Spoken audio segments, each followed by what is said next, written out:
بسم الله الرحمن الرحيم وأتموا الحج والعمرة لله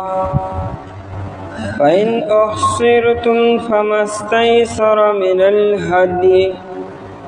ولا تحلقوا رؤوسكم حتى يبلغ الهدي محله فمن كان منكم مريضا أو به أذى من رأسه ففدية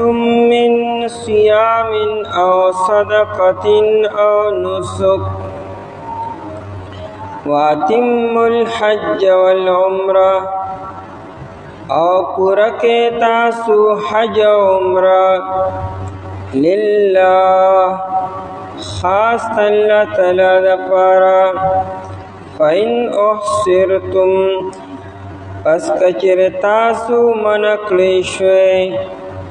فمستیسرا پس آچ میسر وی من الحدی دا قربانینا ولا تحلقوا او تاسو مخرئ رؤوسکم سرون خپل حتی یبلغ الهدی تردی چورسی قربانی محله زید حلال دو خپلتا فمن کان منکم پس ہاسو چوی دستا سنا مریضاً بیمار او بھی اذن یا پد تکلیف ہوئی من رأسه پسر ددکی ففدیتن پس بدلور کولی من صیام دروجونا او صدقتن یاد صدقینا او نسکن یاد قربانینا پا آیت مبارکہ کی بیان دے چکر انسان احرام تڑی دا حج یا دا عمرے دا پارا او بیادی دا حج عمرہ مکمل نکلشی دا رکاوٹ دا وجنا دا دشمن دا وجنا نو دیبا دا احرام دا پامندون سنگ بوزی اصل کے صحابہ کرام رضی اللہ تعالیٰ عنہم کہ دا عمرے پا ارادہ باندے روان شو سن 6 ہجری دا ذی الحج ذی قعدہ پا میاش کے او دا حدیبی پا مقام کے کافرانو دا مسلمانانو لار بند کړه او دی عمرې ته پرې نه ښودلو او دی د هلته نه واپس شو.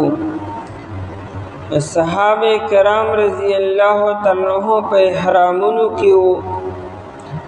د احرام نه وتل خو په دې کېږي چې انسان عمره وکړي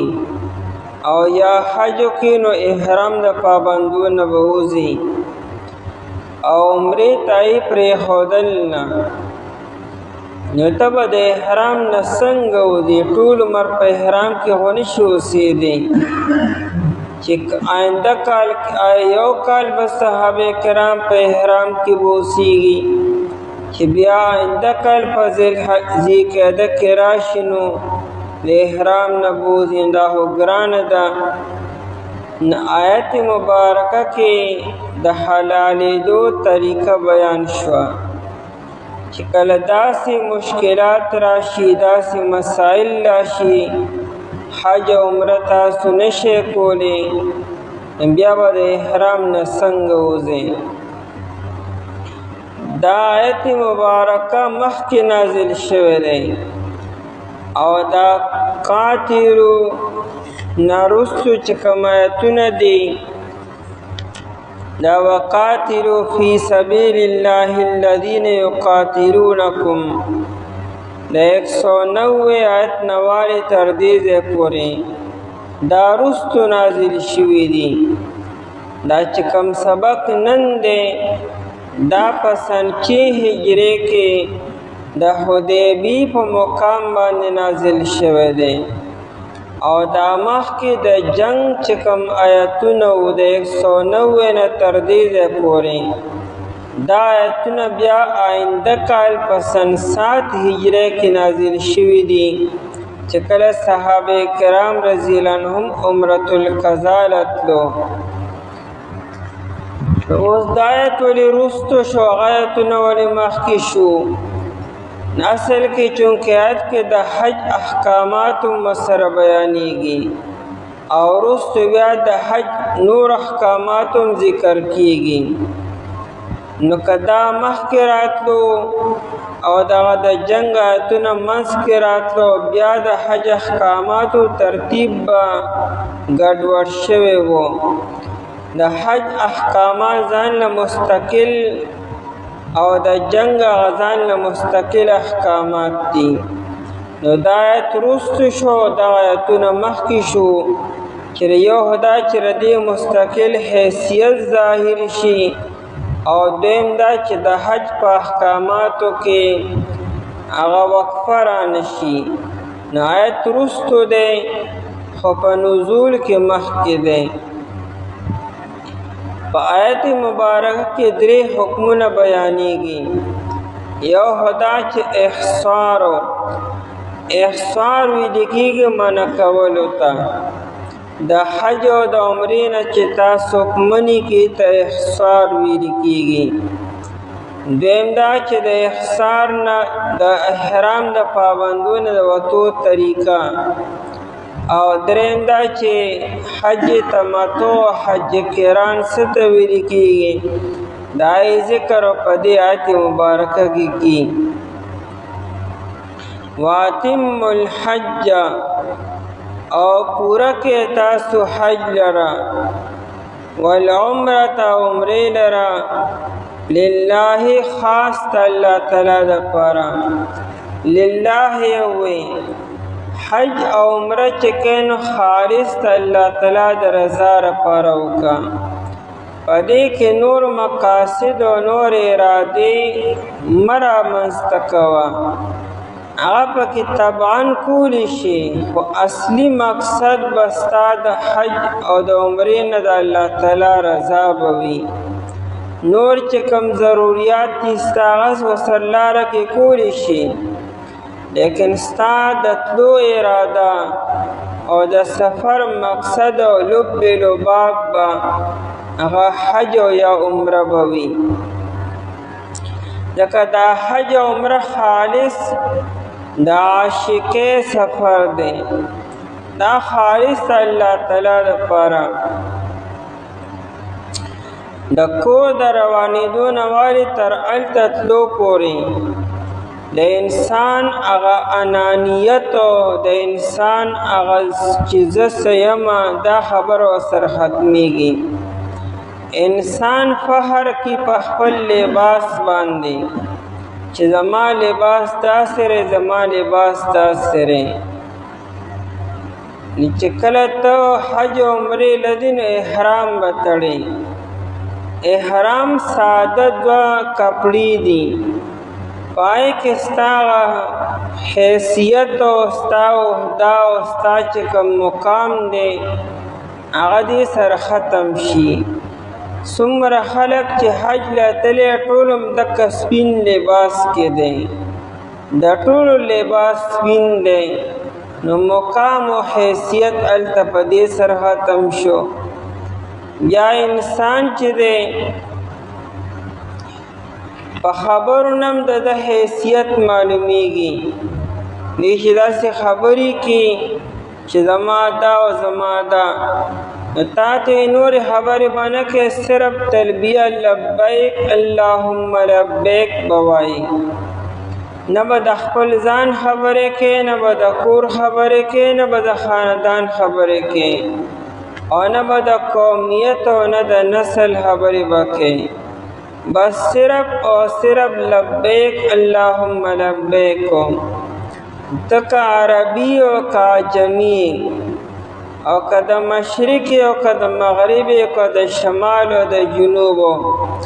نستا جنډشته او نستا ځان له یو ناره شته دی د هر یو قوم ځان له یو ناره یو آواز یو امتیازي خصوصیت دی لیکن حج له چې ځې نستا تمام امتیازي خصوصیات ختم همدکه لبیک اللهم لبیک لبیک لا شریک لک لبیک ان الحمد والنعمت لك والملك لا شریک لکم دک کلمات گوائی. بیا عام طور چې انسان زی نزان برابر کی یعنی سر چکمنر منگس کی او په صابون او په شیمپو باندې ولامبي او خوشبوګانې ولګي او ټیم په ټیم لګي او د حج سفر چې دی یا د عمرې سفر چې دی الله تعالی ته دا سروالی بروالی خوښي سر کې به منګزم نه وخي په بدن به خوشبوم نه لګي په صابون باندې به لامبي نه څو پورې چې په احرام کې شیمپو هم په سر باندې نه لګي دا ستا دا پراګنده ویښتو دا سروالی بروالی الله تعالی ته ډېر خوښ دی چې دا خپیابلې خپې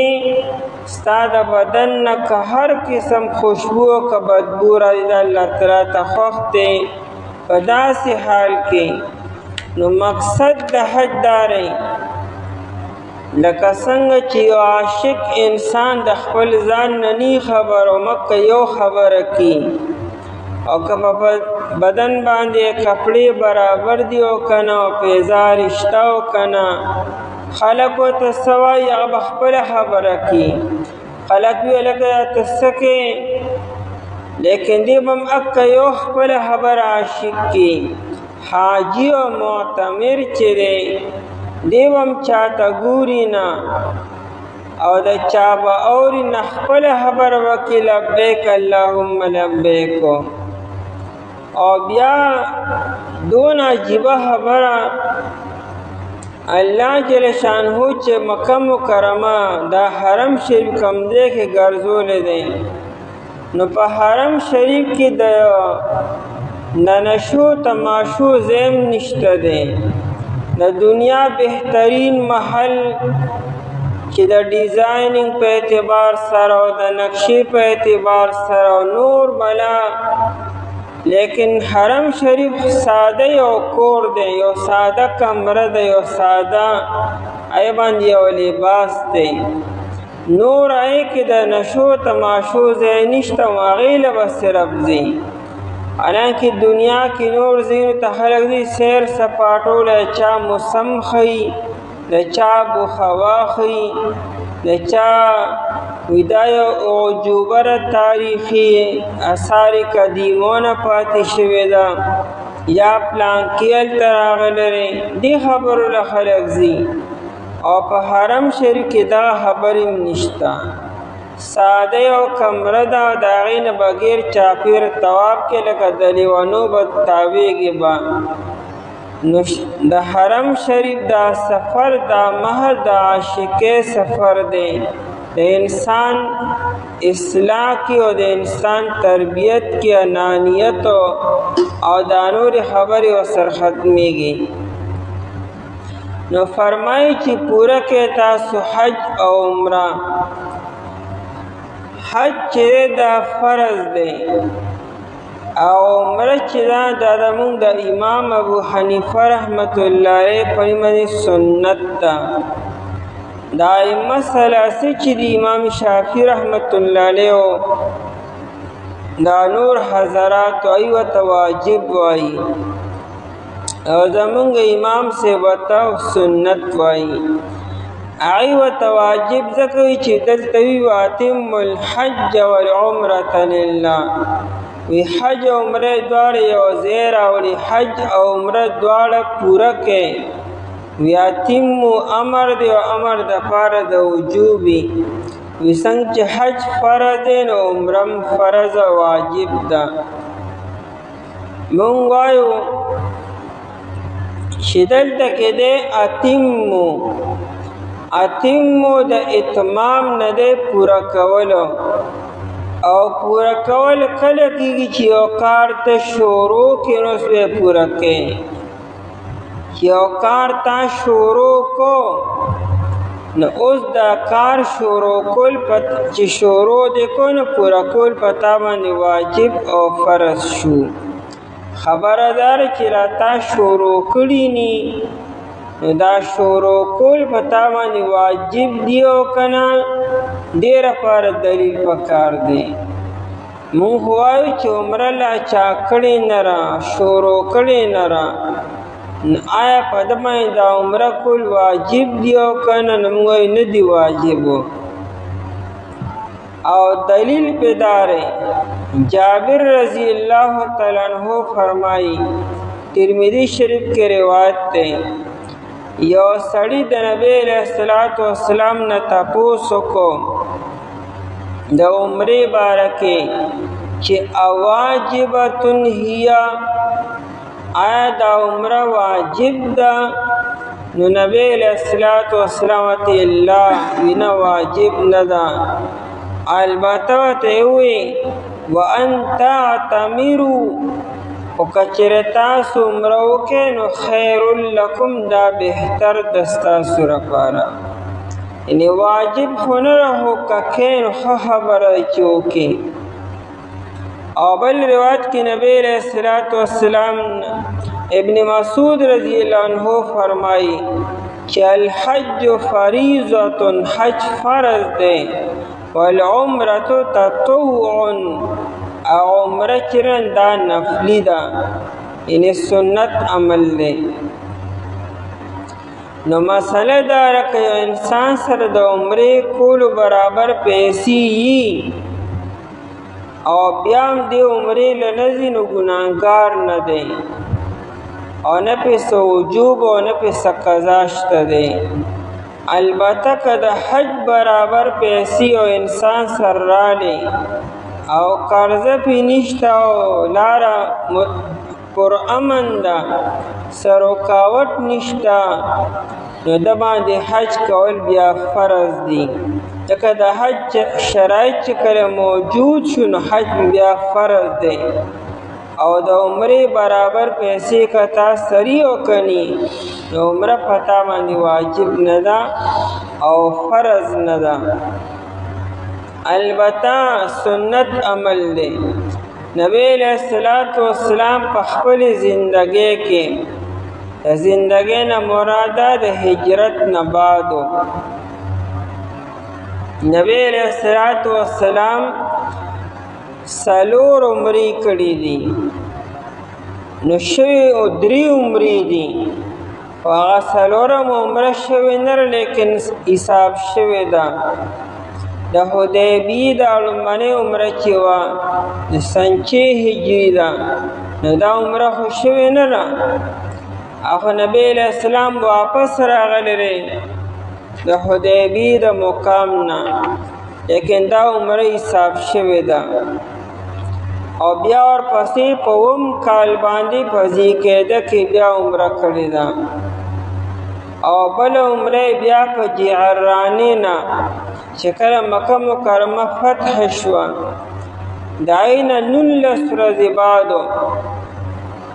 دا د حنین جنګ وشو. د حنین د جنګ نه چې کله نبی علیہ الصلوۃ والسلام فارغ شو نو دی ماوستن اراده وه چې سبا سهار وختي به ځو مدینې منورې ته. نبی علیہ السلام د ماوستن لمونځ په جعرانه کې وکړو او بیا یو څو صحابو سره د هلته نه راغی او د شپې عمره وکړه او سحر بیا وختي مانځله جعرانې ته واپس رسېدلو. دیو جن ډېرو صحابو ته د دې عمرې پته نشته چې دا عمره نبی علیہ السلام کړې ده. نو وجه دا ده چې چونکې ماوستن لمونځ هم نبی علیہ السلام په جعرانه کې کړی دی او سحر لمونځ بیا هلته کې کړی دی نو ډیر خلک خو د ماوسن د مون نه پس په خپلو مصروفیاتو کې مشغول شوي دي او څوک د شوي دي او نبی علیه الصلاة والسلام راغلی د عمرې له او عمرې د شپې کړې ده بیا واپس هم تللی دی نو ډېرو خلکو ته اطلاع نه ده میلاو شوې لیکن دا عمره نبی علیه الصلاة والسلام کړې ده دا کم خلک چې د تنعیم نه عمره کې بیا دا عمره هم صحیح ده خو نبی علیہ السلام بذات خود د تنعیم نه عمره نه راکړې عائشې رضی الله عنها د تنعیم نه عمره کړې وه دا بخاري کې دا روایتونه ابو داود شریف کې دي چې نبی علیہ السلام عبدالرحمن رضی الله تعالی عنہ ته عبدالرحمن بن ابی بکر ته دا د عائشې رضی الله تعالی عنها ورو ځکه نبی علیہ الصلوۃ والسلام واپس تو عائشہ رضی اللہ عنہا خفا وا بیبي ولې خفای زمانو رملګرو عمره او حج دواړه وکړو ما صرف حج او عمره مې ونه کړه لکه ایت مخکې نه بیماری راغی و نو دې د حج نه مخکې عمره ونه کړی شوه او نور بیبیانو عمره وکړه بیا ورپسې حج وکړو نو د بیبیانو منځ کې خامخا دا مقابله خامخا وي نو عائشہ رضی اللہ عنہا وایي چې زما نورو ملګرو یې نورې بیبیانې ستا چې هغوی خو دواړه وکړو ما یو وکړو نبی علیہ السلام عبدالرحمن بن ابی بکر رضی اللہ عنہ ته ورو وایي دا خور ځان سره بوځه او تنعیم ته لاړ شي او د هلته نه احرام دې وتړي او را دې شي عمره دې وکړي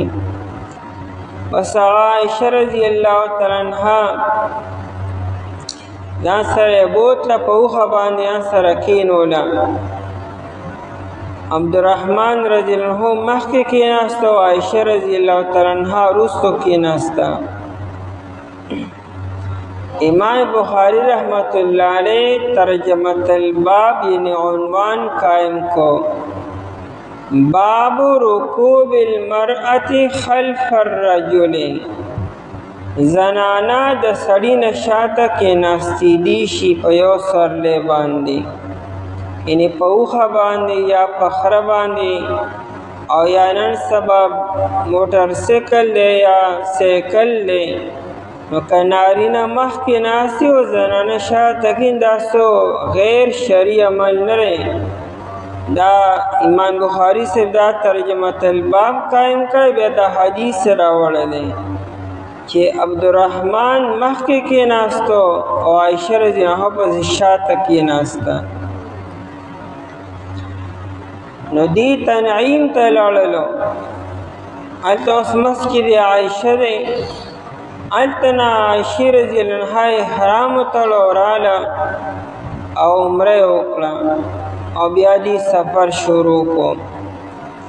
نو بهتر عمل دار چې انسان عمرې لړ شي او بیا عمره کړي نو د تنعیم نه دې موکي ټیک ده جایز ده لیکن اصل عمره د نبی علیہ السلام بذات خود سنت عمل چې دی هغه جعراني نه دی هغه لرې ده نو دا درېیمه عمره وه د جعراني نه او څلورمه بیا چې کله نبی علیہ الصلاة والسلام حج له راتو نو د حج په کال باندې بیا عمره وکړه نو دا څلور عمرې د نبی علیہ الصلاة والسلام شوې نو درې عمرې نبی علیہ السلام بالفعل کړي دي او یوه عمره شوې نه ده لیکن سفر یې شوی دا عمره م حساب شوې ده او حج نبی علیہ الصلاة والسلام دو ہجرت نبا صرف یو کړی دی او ترمذی شریف کې روایت ده دویم جلد کې چې نبی علیہ السلام د هجرت نه مخکې دوه حجونه کړي دي د هجرت نه مخکې او د بعثت نه بعد صرف دوه حجونه مخکې کړي دي او یو حج بیا وروستو کړی نو گویا کې د نبوت په زمانه کې نبی علیہ السلام درې حجونه کړي دي عمره یو سنت عمل دی.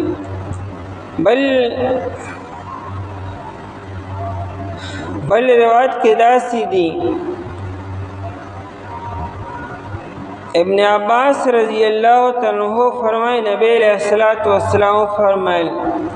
چې عمرتن فی رمضان، یو سړی په رمضان شریف کې عمره وکړي نو تعدل حجة معی، دا عمره ما سر چې یو سړی حج وکړي دا حج برابر ده. دا عمرې ثواب چې دی دا دومره ډیر دی چې گویا کې یو سړی ما سره حج وکړو. نو د رمضان شریف عمره بیا ډیره زیاته بابرکت او ډیر ثواب واله ده. بهرحال زمون امام ابو حنیفه رحمت الله علیه پنی باندې عمره دا سنت عمل دی او آیت نه وجوب نه ثابتېږي. قرآن وی چې واتمو پورا کې تاسو، یعنی چې شروع دی وکړه اوس پورا کول پتا باندې واجب دی. دا زمون د احناف اصول دي. لازما النفل بالشروع، یو عمل چې تا شروع کو اس نفلی وو کتا کو کنه کو کدی نه کو سپکړنو سملامتیا نه وا خو چې دی شروع کړه اوس به پورا کول پتا باندې واجبي. لکه 2 رکعات نفل دی او سړی نه کی نو ټیک ته مکوا، د شریعت د طرف نه سو پابندی او سپکړ ملامتیا پتا باندې نشتا. یا نفلی روجه نه نیسي نو منی سټول کالو صرف دا 10 روجی نیسه د رمضان دام کافی ده. لیکن کچرتا روجه شروع کړه او نیت دی وکړو او بیا د ورځې دې ماته کړه نو اوس یې پتا باندې قضا واجب شوه. تا ولې شروع کوله ولې دې ماتوله سر ته دې ولې ونه رسوله. که دې نوې شروع کړې هېڅ در باندې نه و، او چې دې شروع کړه اوس به یې سر ته رسئ او چې دې ونه رسوله نو قضا به یې راګرځئ. دارنګې خبره په نفلو کې هم ده. 2 رکعات نفل نیت تی وتړو او بیا دې مات کو که هر څه وجه چې ده چونکې پوره دې نه کو نو به قضا راګرځئ. دقه رنګې خبره په عمره کې هم ده چې عمره دې شروع کړه احرام دې وتړو تلبیه دې ووایي اوس به دا عمره کې هلته به ځې به نو کفره که څه عذر راغی څه رکاوټ راغی هلته ونه رسېدې هر څه وجه چې وه نو اوس د دې قضا پتا باندې واجب شوه. دا نبی علیه السلام ځکه عمرة القضا یعنی تیر کال چې کومه عمره پاتې شوې وه دا یې قضا نبی علیه السلام کړې ده لله خاص الله تعالی دپاره. فإن أحصرتم، چونکہ صحابہ کرام رضی اللہ عنہم حدیبیہ کی ایثار شو منع کړی شو کافران نه پرېښودلو او بدی د احرام نه څنګه وځي نو د احرام نه د وتو طریقه دا ده چې تاسو به اول قرباني وکړئ، حیوان څاروي به حلال کړئ، هغه څاروي به حلالوئ چې هغه باندې قرباني کیږي. لکه کم از کم ګډه او یا بیزه ده. د ګډې او د بیزې نه ښکته د حیوان قرباني نشته، چرګ وغیره قرباني نه کیږي یا د سوی وغیره. او بره نه چې دنه هغه اوښ دی د اوښ نه بره او د بیزې نه ښکته څاروي نشته دی. دا 4 قسمه حیوانات یې فالتو حیوانات وي، ګډه او بیزه، غوا، میخه په غوا کې داخله ده که نبی علیه السلام په زمانه کې میخه نه وه او بدانه چې هغې ته اوښه ویلې کېږي. نو د ګډې او د بیزې قرباني به وکړي او یا د غوا او په میخه او په اوښ کې به یوه حصه دای قربانی چوکي این پس بیا حلقو کې او یا قصر بو کې د احرام نبوزي. اسی د احرام په پرانستو سره انسان د احرام نه نوزي.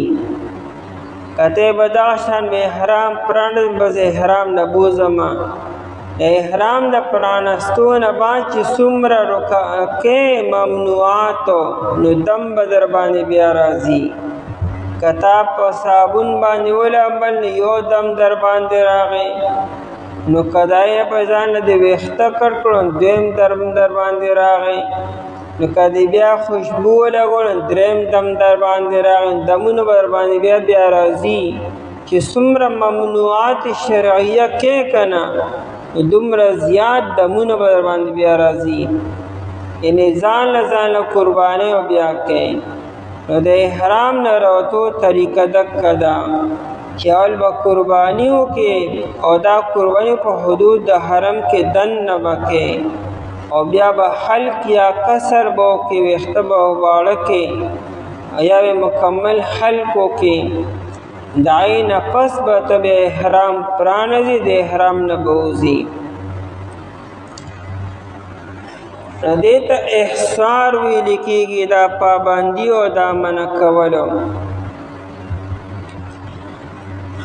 دا مسله سوي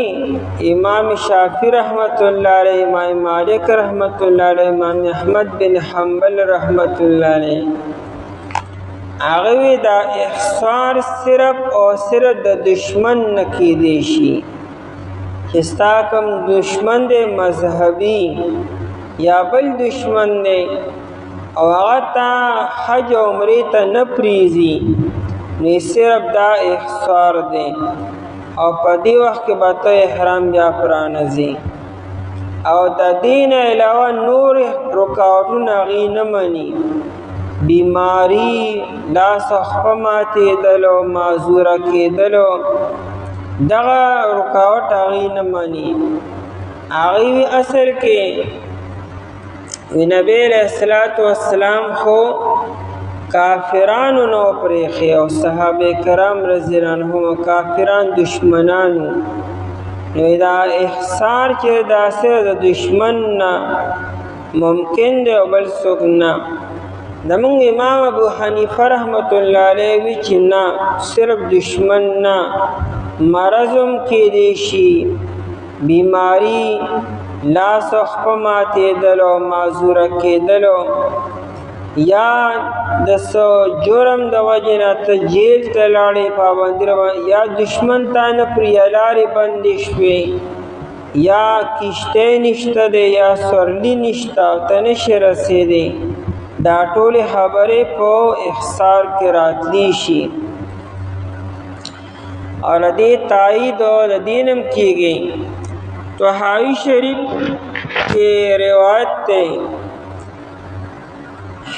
ابن مسعود رضی اللہ عنہ په سفر باندې روانو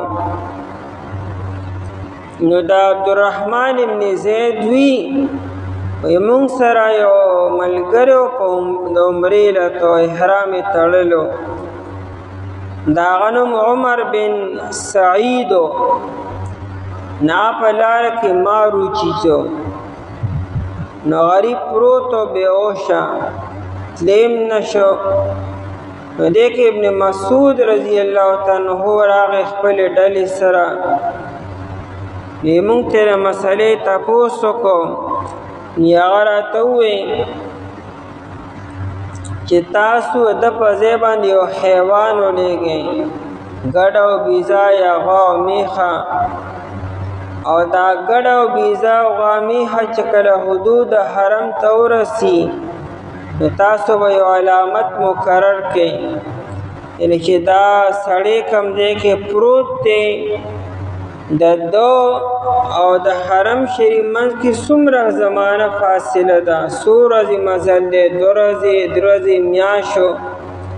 نو هغه اندازه به ولګوئ چې دا کافره او په کومه ورځ هلته رسي.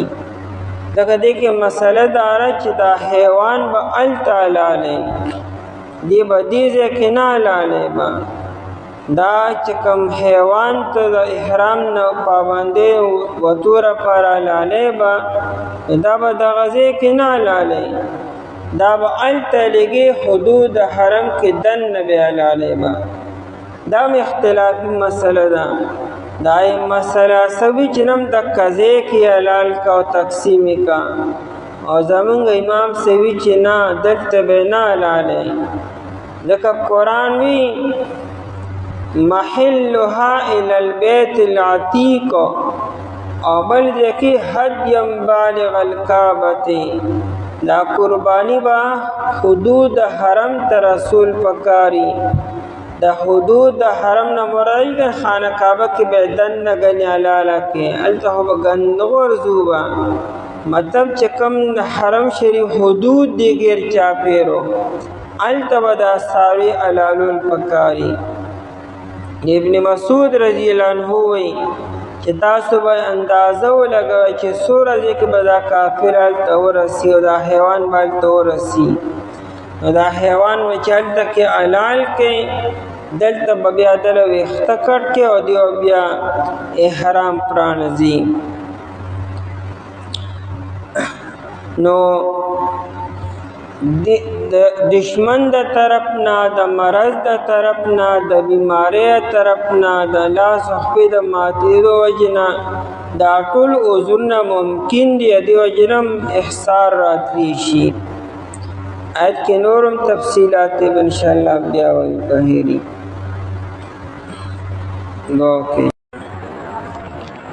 بسم الله الرحمن الرحیم وَأَتِمُّوا الْحَجَّ وَالْعُمْرَةَ لِلَّهِ فَإِنْ أُحْصِرْتُمْ فَمَا اسْتَيْسَرَ مِنَ الْهَدْيِ وَلَا تَحْلِقُوا رُؤُوسَكُمْ حَتَّى يَبْلُغَ الْهَدْيُ مَحِلَّهُ فَمَنْ كَانَ مِنْكُمْ مَرِيضًا أَوْ بِهِ أَذًى مِّن رَّأْسِهِ فَفِدْيَةٌ مِّن صِيَامٍ أَوْ صَدَقَةٍ أَوْ نُسُكٍ وَأَتِمُّوا الْحَجَّ او پورا کې تاسو حج لرا والعمرة او عمره لرا لله دفار الله تعالی. فإن أحصرتم پس کچر تاسو منکلی شوی فما استیسر پس آچ آسان وی من الحدی دا قربانینا ولا تحلقو او مخرئی تاسو رؤوسکم سرن خپل حتی یبلغ الهدیو تردی چه ورسیگی قربانی محلہو زید حلالی دو خپلتا. فمن کان منکم مریضا پس سوک چوی دستاسون بیمار او به اذن یا پدبان تکلیفوی من رأسی پسر ددکی ففدیتن پس بدلور کولی من صیام دروجونا او صدقتن یاد صدقینا او نسکن یاد قربانینا. پا آیت مبارکہ کی بیان دے کہ یو انسان احرام اتڑی دا حج و یا دا عمری دا پارا او بیا دی دا حج و دا عمری دا مکمل کی دون مخی منکلی شو نو دی با دا احرام دا پابندون سنگوزی. او د حدیبی په موقع باندې چونکې دا شانتی شوي وو چې صحابه کرام رضی الله عنهم د عمرې په اراده باندې روان وو او په حدیبی مقام کې دی د عمرې کولو نه منع کړی شو. نو الله جل شانو آیت مبارکه نازل کو چې تاسو به احرامونه څنګه وځئ نو قربانۍ وکړئ اولو، او دا قربانۍ نه بعد بیا به تاسو حلق یا قصر وکړئ، د احرام د پابندو نه به وځئ. فرمایي چې واتم الحج، او پورا کې تاسو حج لرا. اتمو کې دا امر دی او حکم مسلمانانو ته دی، ځکه حج په مسلمان باندې فرض دی. د حج په شرایطو کې لومړنی شرط دا دی چې حج دپاره اسلام، که کافر د کفر په زمانه کې حج وکړو او بیا دی مسلمان شو نو دی به بیا حج کی. د کفر هغه حج هغه فرض نه دی ادا شوی. او دارنګې اتمو د حکم بالغو خلکو ته دی. که یو نابالغه یو معصوم حج وکړو د بلوغت نه مخکې نو حج یې ادا شو، خو نفلي حج دی،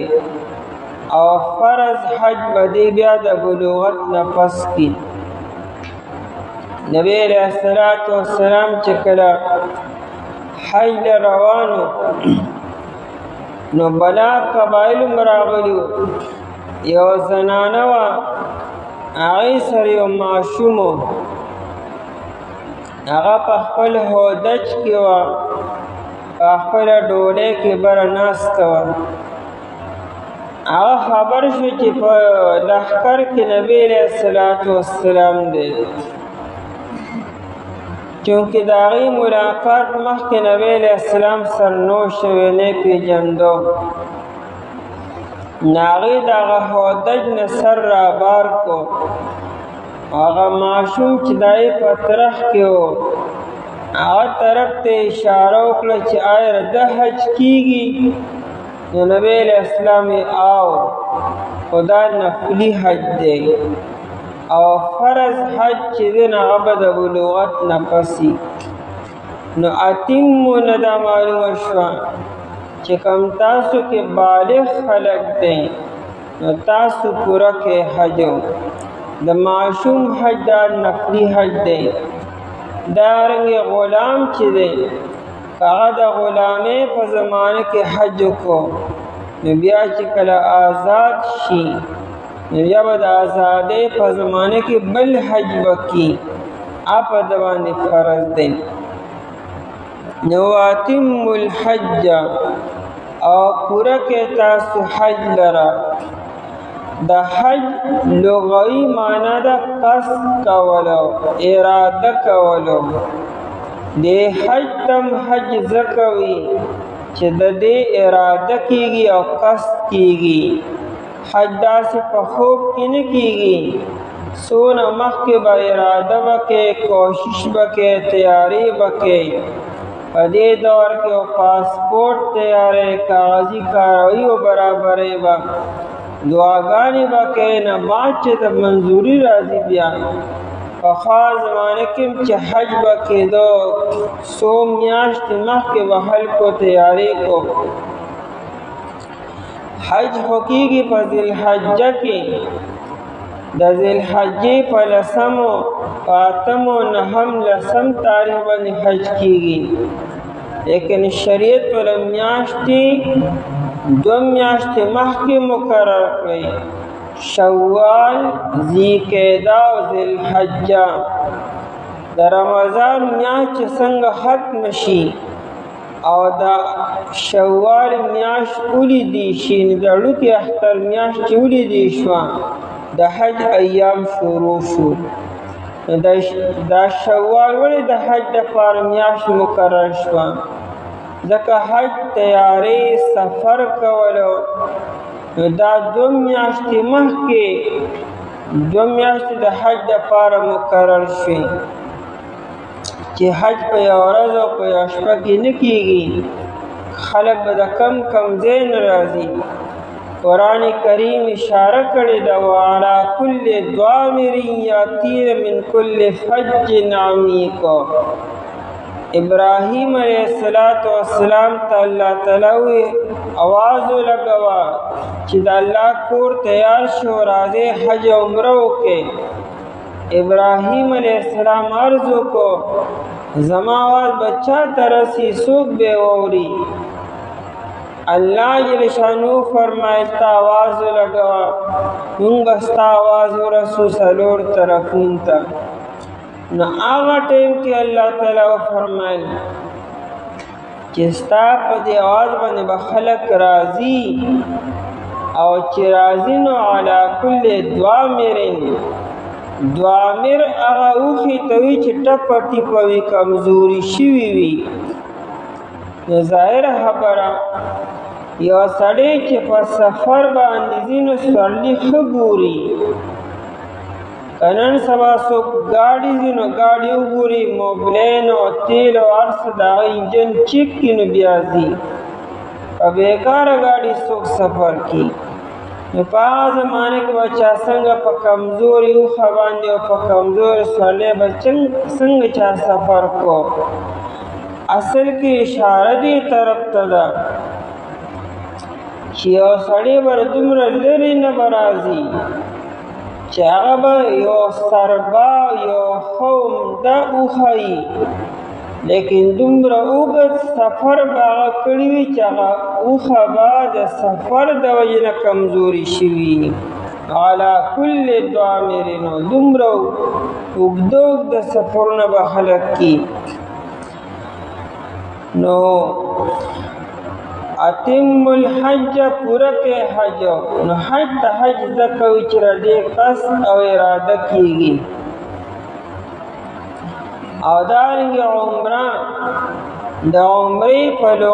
لغی من زیارت کولو. نو دی عمری تا عمرہ ولی دیم خلق زیارت کی، خلق راضی دا اللہ دا کور دیدار و ملاقاتو کی. نو پورا کہتا سو حج و عمرہ للہ خاص اللہ تعالی دا پارا. حج فرض دے عمرہ نا سنت زون دی امام ابو حنیفہ رحمت اللہ علیہ فنیز باندے. حج بیا پا درے قسم دے، حج قران و حج تمتع و حج افراد. ادھی بیان انشاءاللہ تعالی سبانی درس کے اگر روان دے چا حج افراد ستوی، حج تمتع ستوی او حج قران ستوی. زمون خلق جدید نکم حج کی دا حج تمتع کی.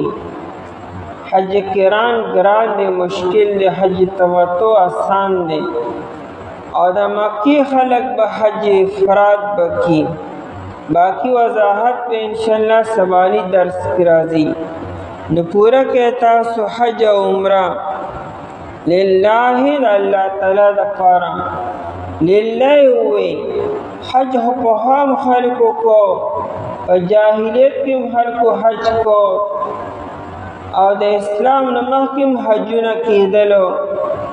لیکن آغا حجون زان لنسبت ہو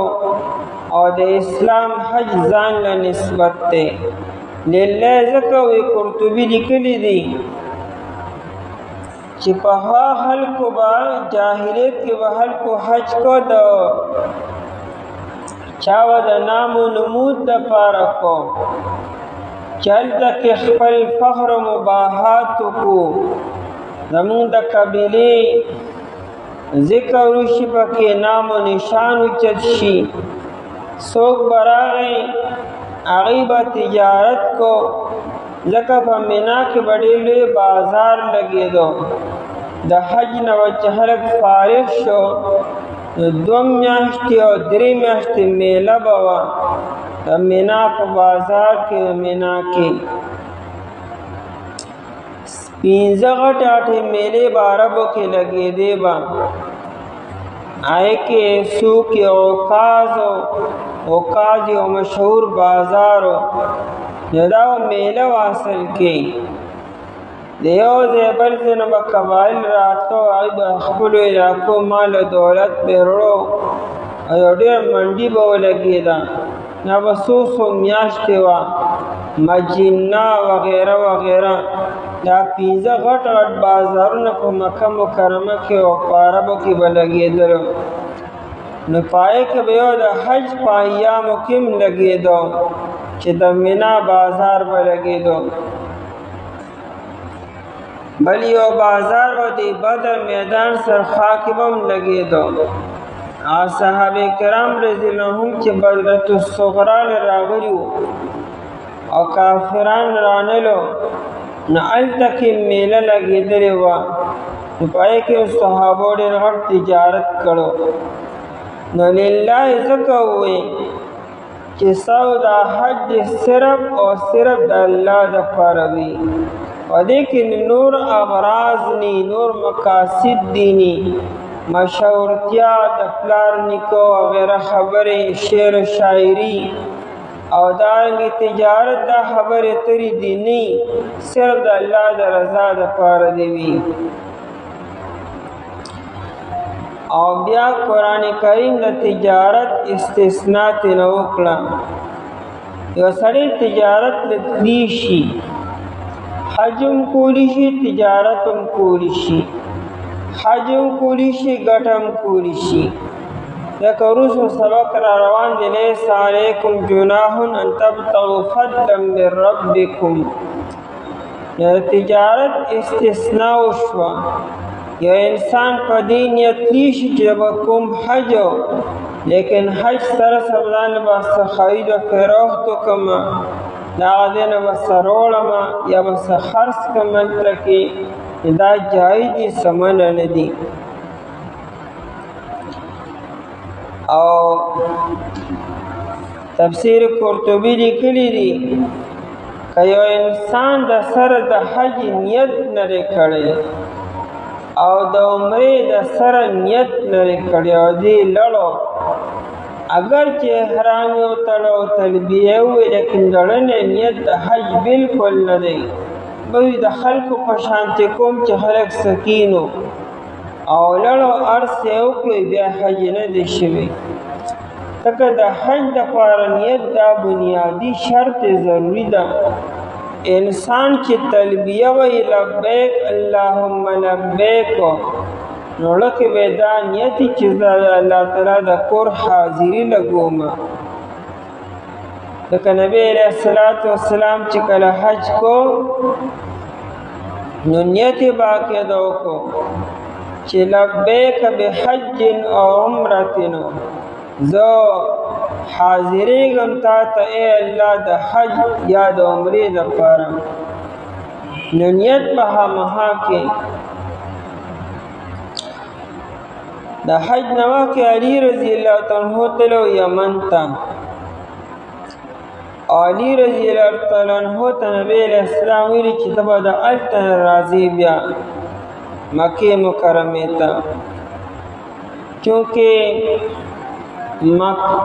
مدینه منوره د مکې مکرمې نه یو جانب باندې را او یمن په بل جانب باندې دی. نو دې لېږلو چې ته به هلته نه اوښانې راولې د قربانۍ دپاره. اوس هغه زمانه کې رابطې خو کېدې یو بل سره. نبی علیہ الصلوۃ والسلام هو بذات خود د حج دپاره احرام تړلو، صحابه هم د حج دپاره احرام تړلو. او جاهلیت کې دا طریقه وه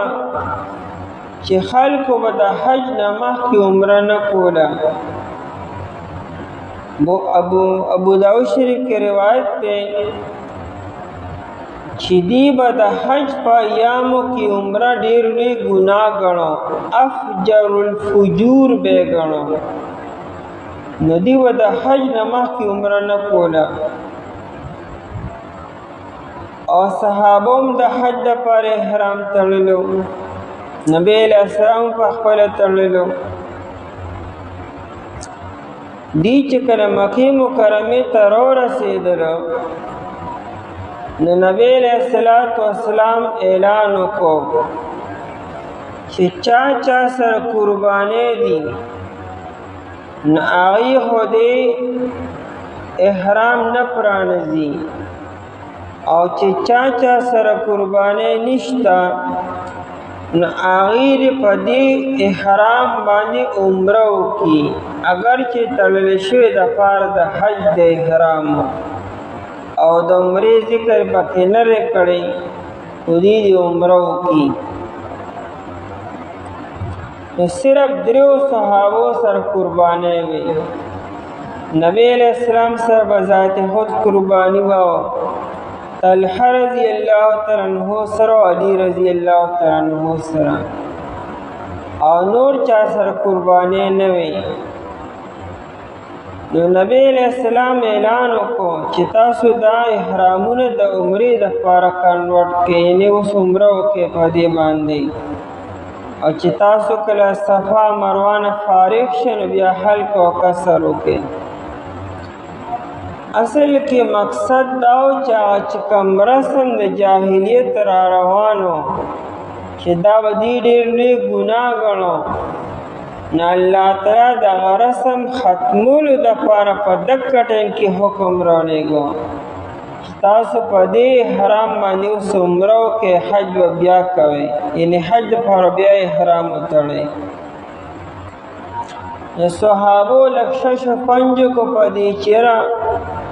مونږ خو دارې احرامونه د حج دپاره تړلي دي،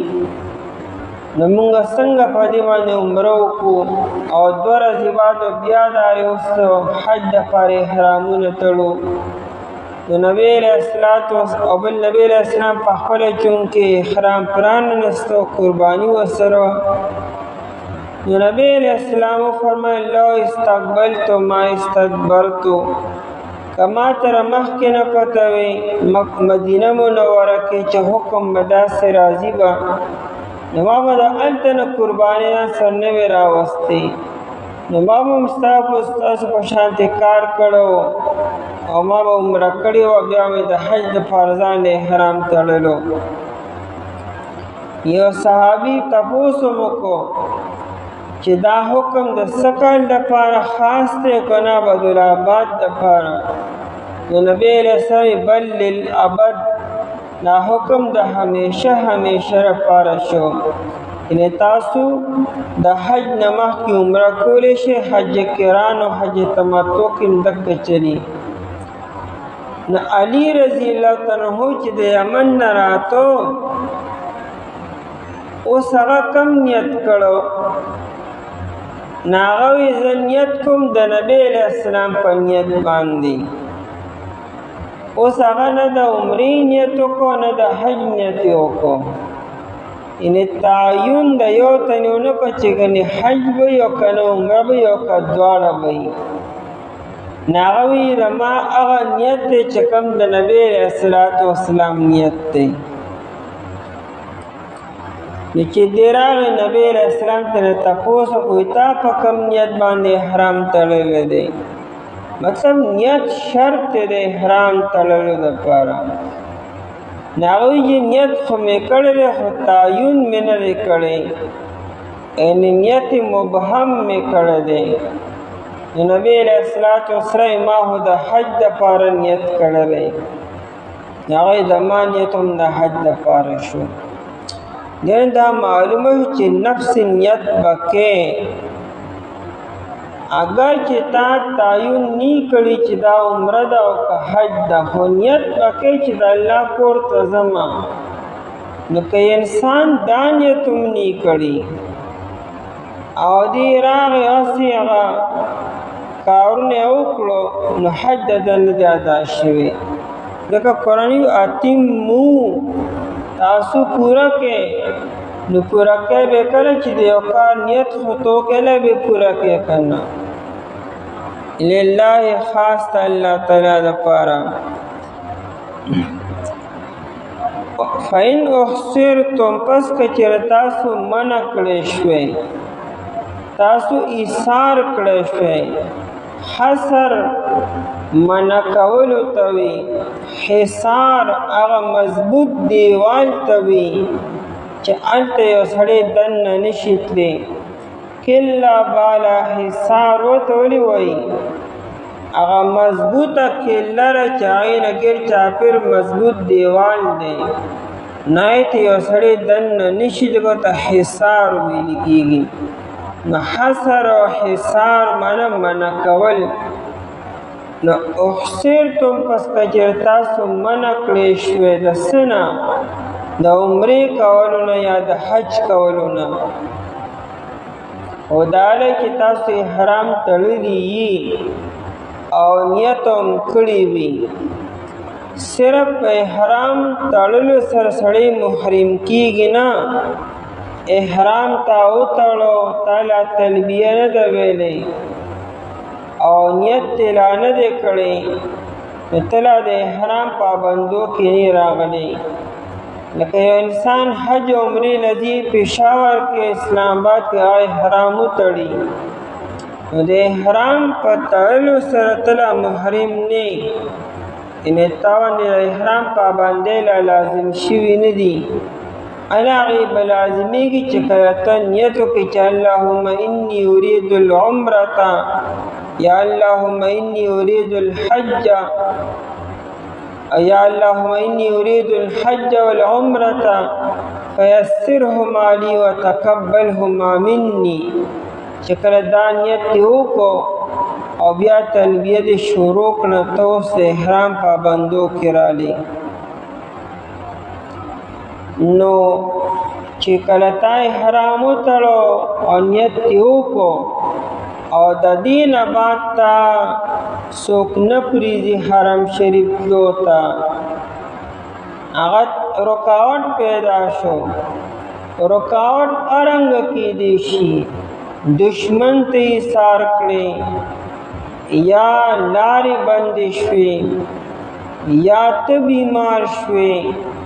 یا داسی بلیو رکاوٹ ستاو دا حرم شریف منز کرا گئے چی تو اس انتا نش رسیدے نو دیتا احصار ویلی کیگی نو فین احصر تو پس کچرتاسو منکلے شوی دائی مسئلہ سے چیدی امام شافعی رحمت اللہ علیہ امام مالک و امام احمد بن حنبل رحمت اللہ علیہ گدری واڑوی ودا رکاوٹ صرف اور صرف دا دشمن دا طرف نکی دیشی وزکا نبی علیہ السلام و صحابہ کرام رضی اللہ عنہم چه منکلے شو دا دشمن دا وجن منکلے شویو دا مکی والونا او دا منگ امام ابو حنیفہ رحمت اللہ علیہ ویچے دا رکاوٹ عام دے دا دشمن دا طرف نم کی دیشی او دا دشمن نے علاوہ نورم خطرات دا سکی دیشی بیماری وغیرہ چتا التنشت دے دا طول یو حکم دے نتبسو کی نحرام بنکرانزی او نه د احرام د پابندو والا خلاف یو کار وکې نو ته به قربانی ولېږي چې کوم خلک حج له روان دی ته به وایي چې بھائی زما له طرف نه به تاسو هلته قرباني وکړئ او یا به هلته کې خط ولېږي یا به قاصد ولېږي یا به فون وکړي نن سبا دا قربانی و په حدود د حرم کې دن نه پکاري چې کوم د حرم شریف حدود دي میقات نه دن نه په حدود د حرم کې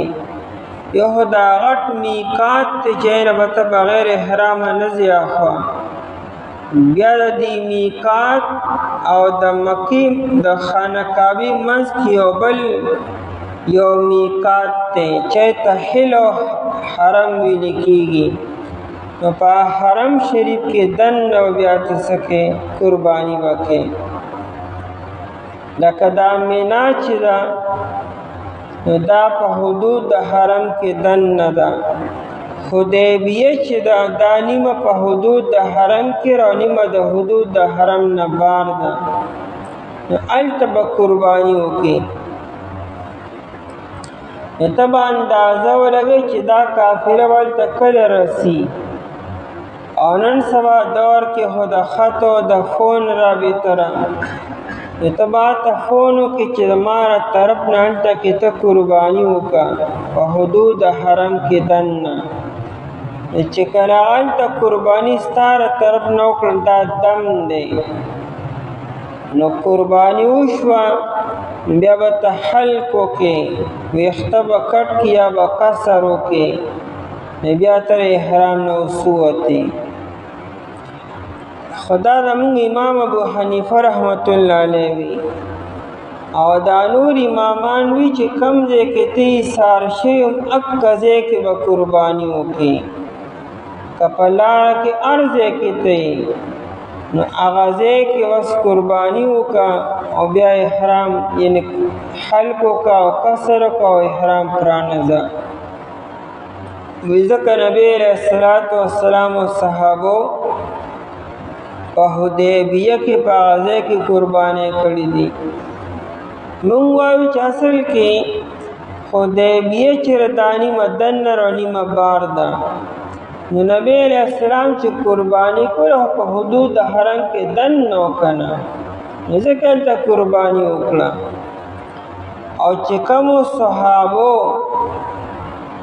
د حدیبیې نه بار قرباني کړې وه ایته پته نه وه نو په هغې باندې نبی علیه السلام بیا آینده کال قرباني بله کړې وه چې دا قضا به راګرځوئ نو زموږ امام سوي چې نه قرباني به هلته کول پکاري د حج او د عمرې دوران کې چې کم دم تا باندې راغی کم جنایت ستانه شوی دی وای کې ته قرباني کوې نو د قرباني لپاره دا شرط دی چې دا په حدود د حرم کې دننه وکړې البته چې دا نورې کمې کفارې صدقه شوه روجې دي نو دا ته هلته هم نیسلی شي دلته هم نیسلی شي صدقه هلته هم ورکولی شي دلته هم ورکولی شي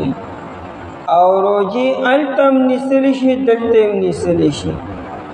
لیکن قربانی چې دا د قربانی لپاره دا ضروری ده چې دا په حدود د حرم کې دننه پکاري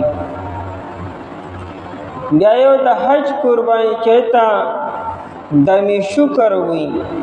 تا تک حج کو حج تمتع یا حج قران دای قربانی خو به همها په یوم النحر باندې کې د علی اختر په ورځ باندې به کې عین مخکې نشي کولی او د جنایت دا قربانی چې ده چې کوم ستانه کم خلاف ورزي شوی را دا قربانی ته په هغه ورځ هم کولی شي نه مخکې هم کولی شي دمې جنایت چې دی یعنې قرباني د دوی اختر نه علاوه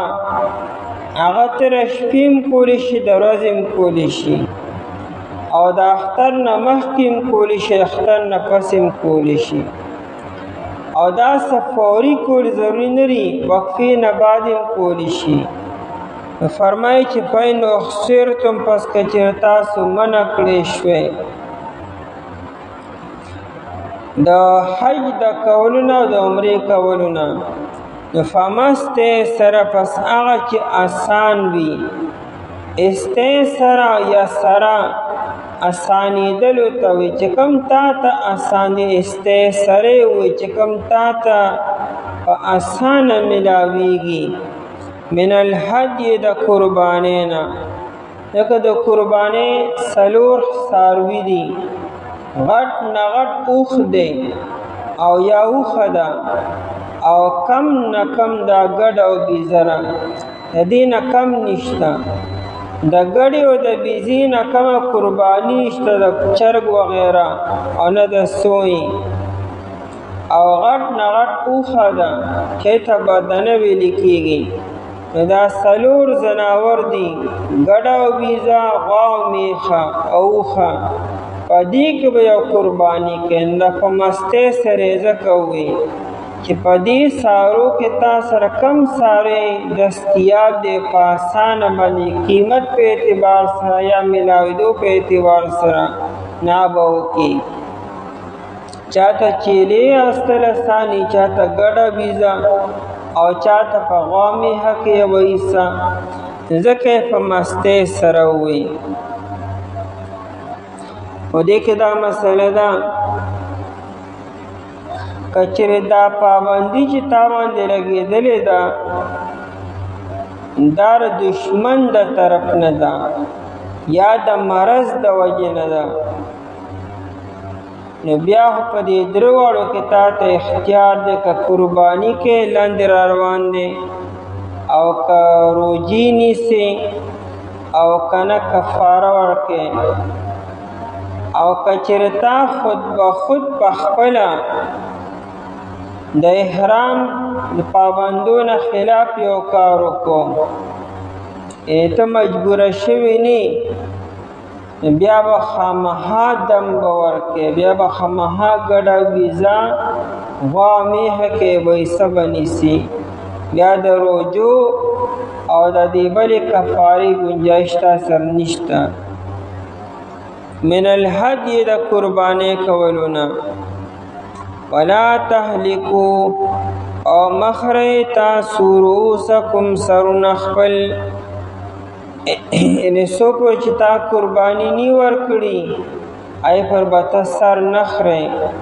لا تهلکو یووی افضل عمل دا سر خریل دی ویخته مکمل کټ کول دی. نبی علیہ السلام بذات خود حلق کړی دی حج په موقع باندې او په درې عمرو کې نبی علیہ السلام څلور عمرو کې حلق پخپله کړی دی خو د قصر نجات ورکړی دی. او هلته سورة الفتح کې به راشي قرآن کریم محلقین رؤوسکم و مقصرین ویلی دی حلق کوونکې قصر کوونکې حلق مخکې راوړی قصر وروستو راوړی دی. ابو داود شریف کې روایت هم دی نبی علیہ السلام دعا وکړه اللهم اغفر للمحلقین الا ته د حلق کوونکو بهانه وکړي. صحابه ویجي والمقصرین چې کوم خلق قصر کې دی لپاره دعا وکړي. نبی علیہ السلام بیا وی اللهم اغفر للمحلقین الا بهانه وکړي دغه خلقو دپاره چې حلق کې صحابه ویجي والمقصرین. نبی علیہ السلام بیا په دریم ځل والمقصرین الا د حلق کوونکو بهانه وکړي د قصر کوونکو بهانه وکړي. نو افضل عمل دا حلق دی او رخصت چې دا قصر دی. زنانه به خامخا قصر کی هغوی دپاره قصر کول واجب دی هغوی به حلق بالکل نه کی او د نارینه لپاره دواړو کې اختیار دی او افضل عمل دا د حلق دی. ولا تهلکوا رؤوسکم او تاسو حلق مکوئ مخری خپل سرونه حتی یبلغ الهدی تر دې چې ورسیږي قرباني محله زید حلالېدو خپل ته. او زید حلالېدو مراد حدود حرم دی. حدیا بالغ الکعبة یو ځای کې راغلی بل ځای کې محلها الى البيت العتیق این مخی بقربانی نکی. او پورا کې تاسو حج عمره دپاره د الله تعالی پس که چې تاسو منع کړی شوی پس چې آسان وي د قربانۍ نه او مخری تاسو سرونه خپلو تر دې چې ورسي قرباني ځای د حلالېدو خپل ته. بسم الله الرحمن الرحيم. الحج أشهر معلومات فمن فرض فيهن الحج فلا رفث ولا فسوق ولا جدال في الحج وما تفعلوا من خير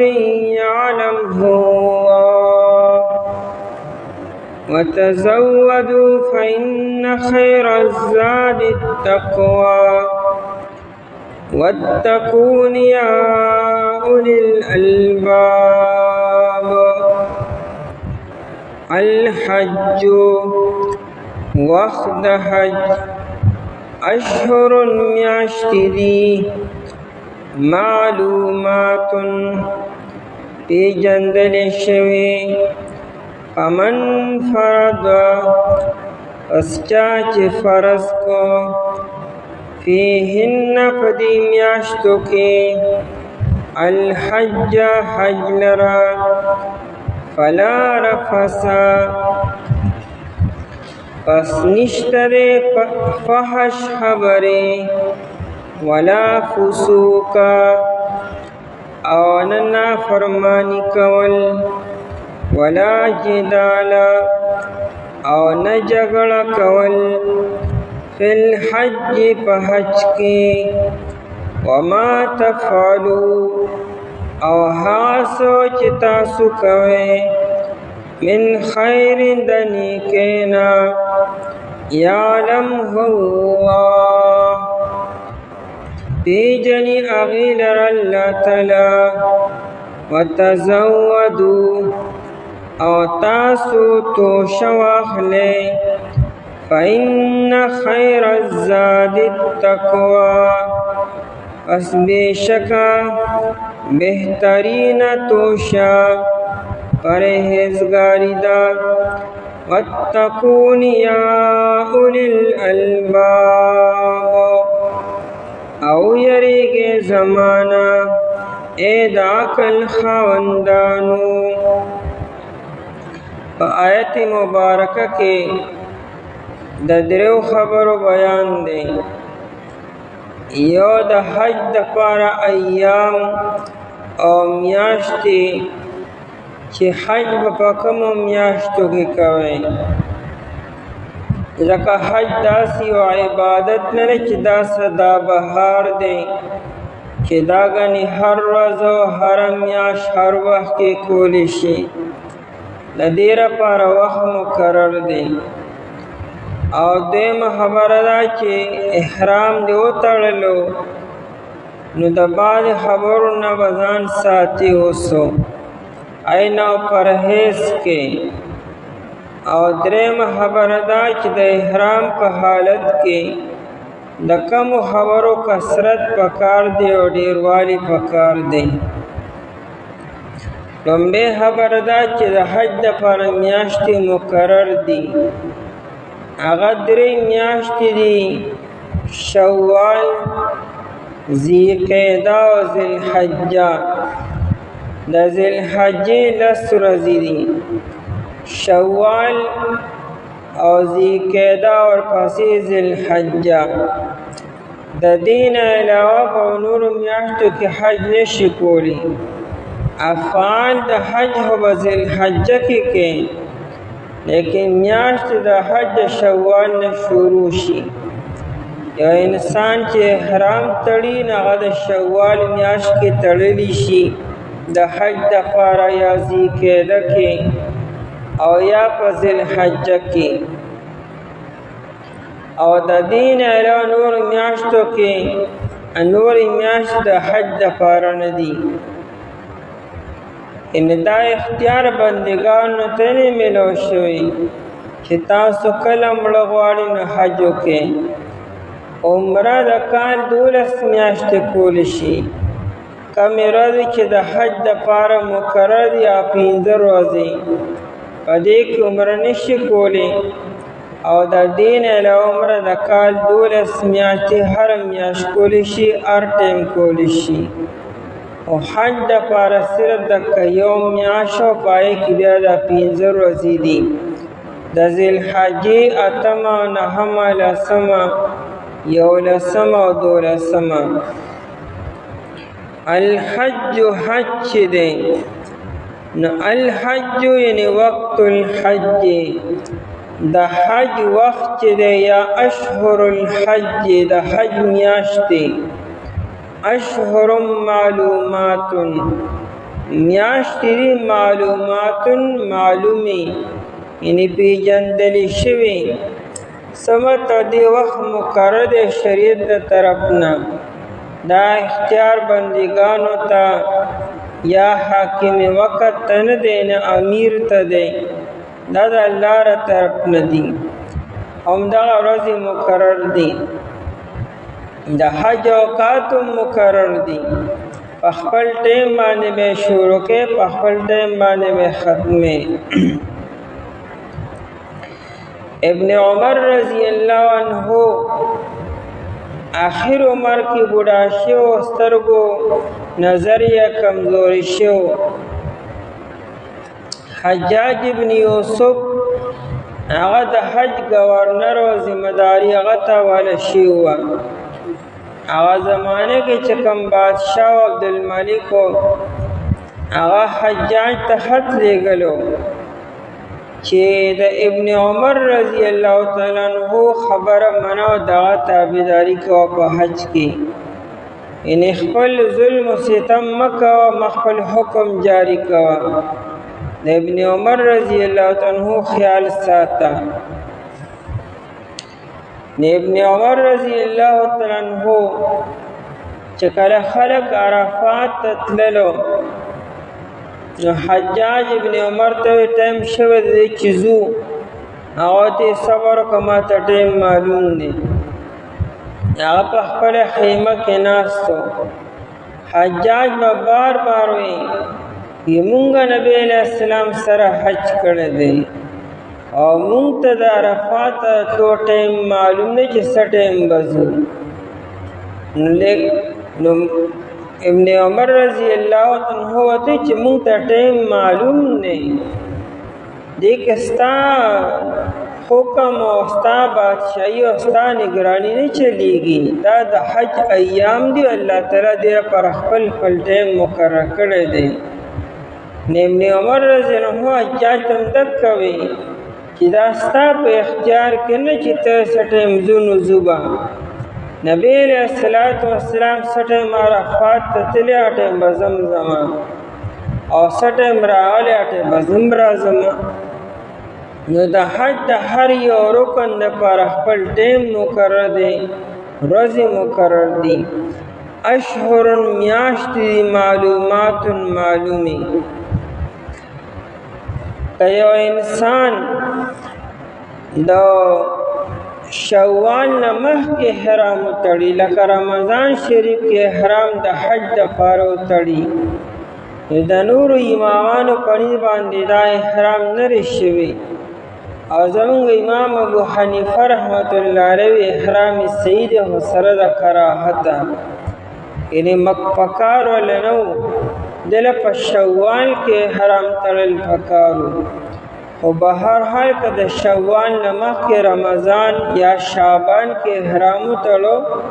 احرام صحیح دی سره د کراهته وی دا بالکل داسې ده سړی چې احرام وتړي او تلبیه شروع کړي لکه څنګه چې سړی په لمونځ کې الله اکبر وی او تکبیر تحریم وی دا د څنګه چې مونږ په خپل ټیم باندې کول پکار دي دارنګه حج په خپل ټیم باندې احرام په خپل ټیم باندې تړل پکار دي فمن فرض پس چا چې فرض کو فیهن علی نفسه په خپل ځان باندې فیهن په دې میاشتو کې چا چې د دې شوال او ذوالقعده یا ذوالحجې میاشت کې په خپل ځان حج فرض کو حج به ته څنګه فرض کیږي چې کله ته احرام وتړې او تلبیه دی وي تلبیه ویلو سره تا باندې احرام لازم شو پابندی ور باندې راړي صرف د احرام په تړلو سره انسان لا محرم کیږي نه تر څو چې تلبیه دی نه ویلي چې تلبیه دی وي نو تا باندې احرام لازم شو پابندی ور باندې شروع شي نو فمن فرض پس چا چې فرض کو علی نفسی په خپل ځان باندې فیهن په دې میاشتو کې الحج حج لرا نو دی به درې کارونه اوس نه کی فلا رفث ولا فسوق ولا جدال فی الحج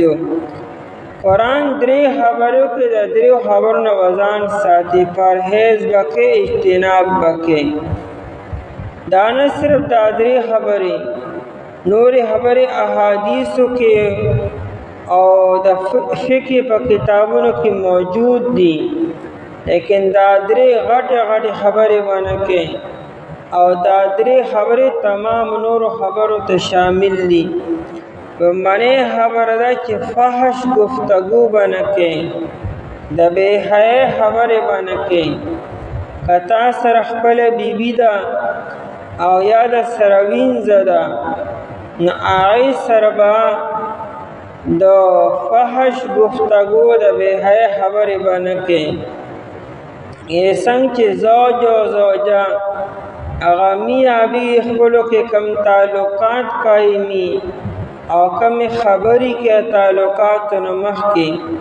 نو هغه شان گفتگو به د احرام په دوران کې نه کوي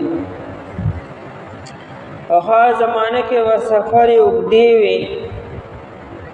په میاشتو مزل به د مدینې منورې نه مکې مکرمې ته سفر به 10 ورځې کې کېدو او چې انسان سره بیبیم وي په سفر کې په لاره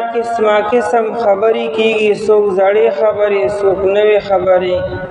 څوک د آینده باره کې منصوبې جوړي نو قرآن وی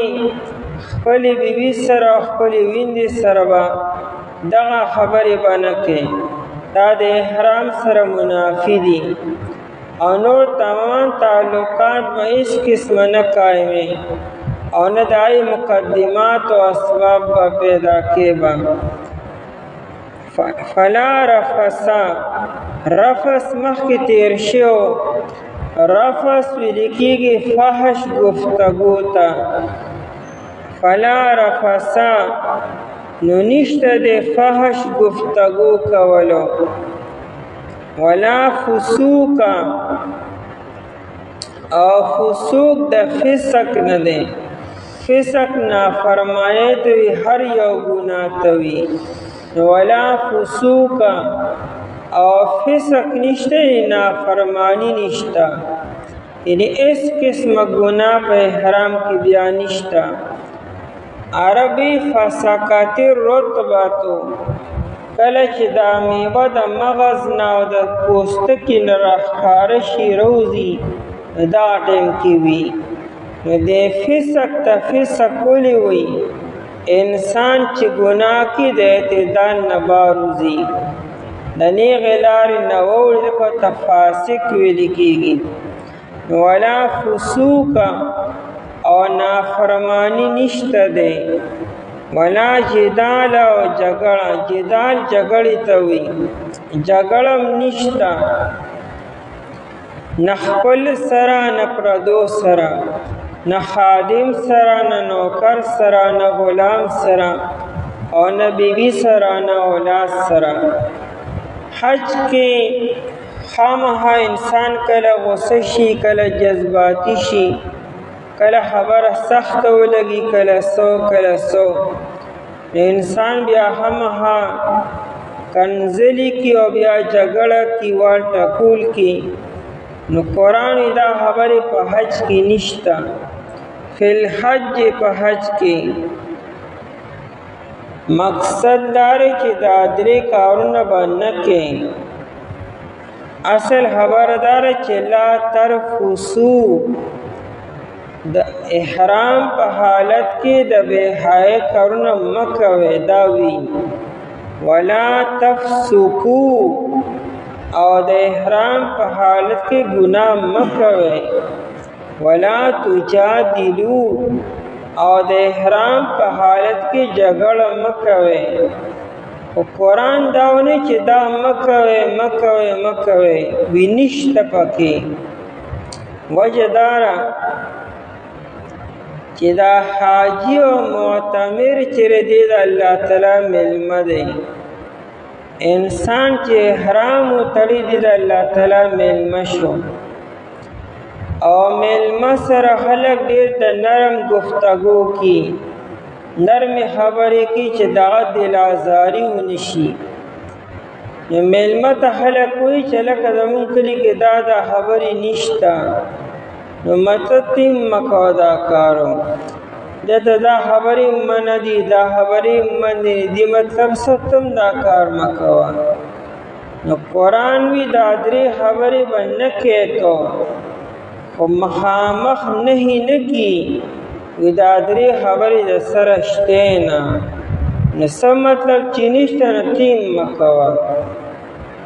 نو فلا رفسا فحش گفتگو نشته په حج کې. نو چې نشته نو تی سره کې یو کار د سره شته نه، نو چې شته نه مطلب جایز هم لري تیم مکوه. او دارنګه ګناه کول په حج کې نشته نو تیم مکوه. او جګړه کول په حج کې نشته نو تم مکوه. فی الحج په حج کې. ابو داؤد شریف کی روایت تے نبی علیہ السلام حج لروان ابوبکر صدیق رضی اللہ عنہ سرمو. د نبی علیہ السلام او د ابوبکر صدیق رضی اللہ عنہ چې کوم سامانو هغه په یو باندې هغه اوخه د ابوبکر صدیق رضی اللہ عنہ آزاد کرده غلام سره وه. دی مخکې لاړ یو ځای کې آرام یې کولو، نو سامان خو شاته په اوښه باندې و. اوس عایشه رضی الله عنها نبی علیہ السلام سره ده، ابوبکر صدیق رضی اللہ عنہ سرم دی. دی اوس انتظار کې لکه خادم څه شو، نوکر څه شو، غلام څه شو، هغه نه ښکارېدو. انتظار یې کو شاته پاتې شو. دیگه هغه غلام خالی لاس را روان او سرلی و سر نه وه. ابوبکر صدیق رضی الله عنه ته لکه سرلی دې څه کړه؟ هغه یې زمانه روکه شوه. ابوبکر صدیق رضی الله عنه ورپاڅېدو او یو څو یې لګاو کړ چې په دغه سورلۍ خو زمونږ سامان پروت دی د خوراک او څښاک، هغه هم تا روکه کړه. نو زما سامان دې مې روک کړو، د نبي علیه السلام سامان دې مې ورته اوښه روکه شوه. نو نبی علیہ السلام په خندا شوی دی حاجی صاحب ته وګوره کنه. ابوبکر صدیق رضی الله عنه یادو چې وګوره کنه دا دې څنګه خپل غلام وخی. او دې کې محدثین حضرات بیا د توجیهات کی. یو دا چې یو سړی واقعي غلطي کړي، هغه د غلطۍ تنبیه کوي، دا په لاجداره کې داخل نه دی. اوس هغه غلام واقعي چېرې نه هغه غفلت نه کار اخیستی و، هغه نه هغه څنګه روکه شوه؟ د کوم ځای کې و چې ته غافله به و چې ته بل څه کار کې اتین روکه شوې ده. او یادا چې نبی علیہ السلام مناسبه تنبیه او ملامتیا کړه ابوبکر صدیق رضی الله تعالی عنہ ته چې ابوبکر ستا شان سره دا مناسب نه دی چې ته د احرام په حالت کې د خپل غلام وخی. بهرحال ولا جدال او جګړه کول نشته فی الحج په حج کې. سفر کې اسیم د انسان غصه او د انسان جذبات ظاهر شي. د انسان حقیقت چې دی دنه چې دغه کم اوصاف دي دا اکثر په سفر کې ښکاره کیږي. او په کلی کې او په عام ماحول کې هر انسان نیک وي، سم وي، صبرناک وي. چې کله سفر کې شي نو بیا د انسان جذبه، غصه او جلبازي ښکاره شي. نو قرآن دا کارونه په حج کې نه کوي. وما تفعلوا من خیر په دې فسق کې هر یو ګناه راغی، کړو کې ګناه دی او که غټ ګناه دی دا ونه کوي. دا درې کارونه چې دي دا په عامو حالاتو کې منع دي. جګړه سم نه پکارو او ګناه سم نه پکارو، ګالم ګلوچ سم نه پکارو، خو بیا د احرام په حالت کې خو بالکل نه پکارو. ځکه احرام حالت کې ډېرې پابندۍ تر ډېر صبر او حوصله پکار ده. الله په لاره کې روانې دا نور خلقم حج روان دي، ته د هغې اکرام وکړه، د هغې عزت وکړه، احترام کوه، صبر کوه. ابو داود شریف کې روایت دی نبی علیہ السلام د حج په موقع باندې به بار بار وی یا ایها الناس علیکم السکینہ، یا ایها الناس علیکم السکینہ، اے خلقو اطمینان سره، اے خلقو په صبر سره کار کوئ،